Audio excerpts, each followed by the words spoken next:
কালী পুজোর সকালটা শুরু করে দিলাম মেহেন্দি পরা থেকে। দেখো অলরেডি আমি এখানে মেহেন্দি লাগিয়ে নিয়েছিলাম। আমার মেহেন্দি পরতে অনেক পছন্দ, তো তোমাদের কার কার ভালো লাগে কমেন্টে জানাও। দেখো মেহেন্দির রঙটাও কিন্তু খুব সুন্দর চড়েছিল। আর সন্ধ্যাবেলায় আমি কিন্তু একটু মেকআপ শেকআপ করে রেডি হয়ে গিয়েছিলাম ফর দিওয়ালির জন্য। তো দেখতেই পাচ্ছ এখানে একটা রেড কালারের কুর্তি পরে নিয়েছিলাম। আর হ্যাঁ, আমার হাতের মেহেন্দিটা আমি নিজেই পরেছিলাম। আর এই ইয়াররিংসটা দেখো এত সুন্দর, সো বিউটিফুল, গর্জিয়াস। তো এই ইয়াররিংসটা আমার ভীষণ পছন্দ আর আমার কুর্তির সাথে একদম ম্যাচ খাচ্ছিল। এটা কিন্তু শাড়ির সাথে পরলেও বেশ সুন্দর লাগবে। আর এরকম আমার বড় বড় ইয়াররিংস ভীষণ ভালো লাগে। তোমাদের কেমন লাগছে জানিও।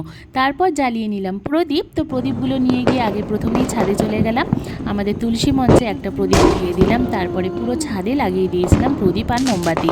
কিন্তু এত হাওয়া দিচ্ছিল যে একদিকের মোমবাতিগুলো কিন্তু নিভে গিয়েছিল আর আরেক দিকে প্রদীপগুলো জ্বলছিল। তারপরে ফুলঝুরি ফাটিয়ে নিলাম, যেমন কি দেখতে পাচ্ছ।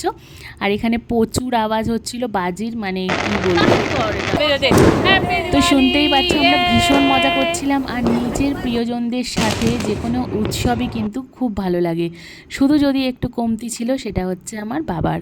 আর এদিকে মায়ের সাথেও আমি বাজি ফাটিয়ে নিচ্ছিলাম। এখানে আমার ফ্রেন্ডও চলে এসেছিল। ও ওয়াও, দেখো গাইস কি সুন্দর হচ্ছে। ওয়াও, অনেকগুলো শট একসাথে হচ্ছে। দেখো হ্যাপি দিওয়ালি। কি দারুণ না, এটা হেভি লাগছে। এখানে মা আবারও মানে এখানে চরকি ফাটাচ্ছিল। মা বাজি ফাটাতে খুব ভালোবাসে। তারপরে আমি চলে গেলাম আমার পাশের বাড়ি কালী পুজোতে। প্রত্যেক বছর আমি এনাদের বাড়িতে যাই। তো দেখতে পাচ্ছ মাকে কত সুন্দর লাগছে। আর ওখানে দেখো মাথার ওপরে মা তারা ছিল। তো খুব সুন্দর করে পুজো এই যে হয়েছিল। আমাদের জেঠিমা যার বাড়িতে হচ্ছে কালী পুজো, প্রত্যেক বছর আসি। তো এখন দেখো পুজো শেষ হয়ে গেছে। পুজো শেষের পরে এখন কিন্তু ভোগ খাবো। তারপর আমি ভোগটা বাড়িতে নিয়ে চলে আসি। সেই ভোগটাই আমি আর মা দুজনে মিলে খেয়েছিলাম।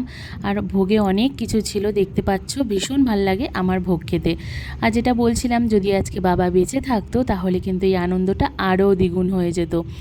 তো এখানে দেখো মেহেন্দির রঙটা রাত হতে হতে আরও বেশি চড়ে গেছিলো। আর এটা দেখো, এটা নিয়ে আমি ভীষণ এক্সাইটেড ছিলাম। এটা একটা ল্যাম্প ছিল মাটির।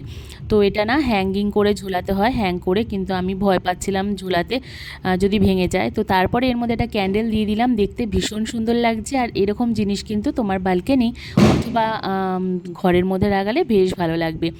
তারপরে আমি মহাদেবকে একটা প্রদীপ দেখিয়ে দিলাম। এখানে দেখো আমরা ভীষণ মজা করছিলাম ছাদে। তো এই তো ছিল আমার কালী পুজোর দিনটা। তো এইভাবে আমি কালী পুজো মানে দিওয়ালি দুটোই কাটালাম আমার প্রিয়জন মানুষদের সাথে। আর লাস্টে কিন্তু ডান্স করে নিচ্ছি। যদি জানো তো বলো যে কোন গানের ডান্স করছিলাম আমি।